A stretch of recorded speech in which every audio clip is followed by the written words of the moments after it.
Di sela-sela waktu saya sebagai seorang pelayan Tuhan dan pelayan sesama manusia, kadang-kadang saya membuat film. Dan hari itu lokasinya ada di salah satu wilayah pedalaman di negeri ini. Untuk mencapai ke tempat itu, kami harus pakai helikopter. Nah, sekali waktu kru kami jatuh pingsan. Sebelumnya dia teriak-teriak karena kepalanya sakit luar biasa. Kemudian ada salah satu staf menghubungi ke kota untuk dokter datang ke lokasi itu dengan helikopter yang memang sudah kami sewa. Singkat cerita, dokter bilang begini, ada sesuatu yang gak beres di dalam dirinya. Sehingga dirinya tidak mampu merespon dengan baik apa yang terjadi di sekitarnya. Dan kolesterol tinggi, katanya pengaruh dari makanan, ada yang baru dimakan hari itu sebagai menu makan siang. Saudara, di dalam Roma pasal 12 ayat 2 kita sangat mengenal tentang sebuah kata, perbaharuilah akal budimu. But be transformed by the renewing of your mind. Baharuilah pikiranmu.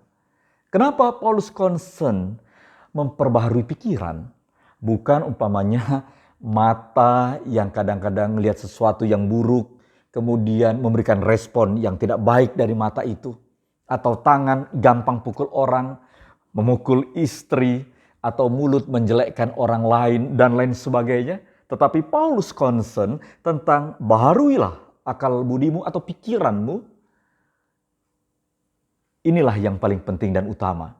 Karena dari pikiran, tidak hanya seperti mata yang mampu melihat, pikiran mempertimbangkan, menilai, kemudian mengambil keputusan. Kebayang gak sih, saudara, kalau pikiran kita tidak dibaharui di dalam Kristus? Pikiran kita menjadi pikiran yang liar. Orang menderita, kita cuek. Meskipun mata bisa mengeluarkan air mata. Kemudian kita melihat orang lain kesusahan, kena problem apapun, kita hanya berpangku tangan aja. Kita hanya meneriakkan kasih.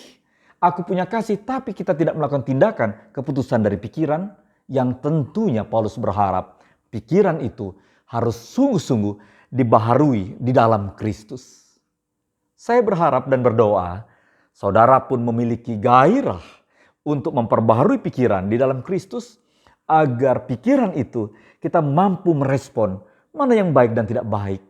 Merespon kalau ada orang lagi kesusahan, kita langsung mengambil tindakan dengan cepat. Tidak hanya melihat, tetapi melihat, memikirkan, mempertimbangkan, dan mengambil keputusan. Saya Pendeta Ricardo Naraheda dari Ruang Tamu Inspirasi. God bless.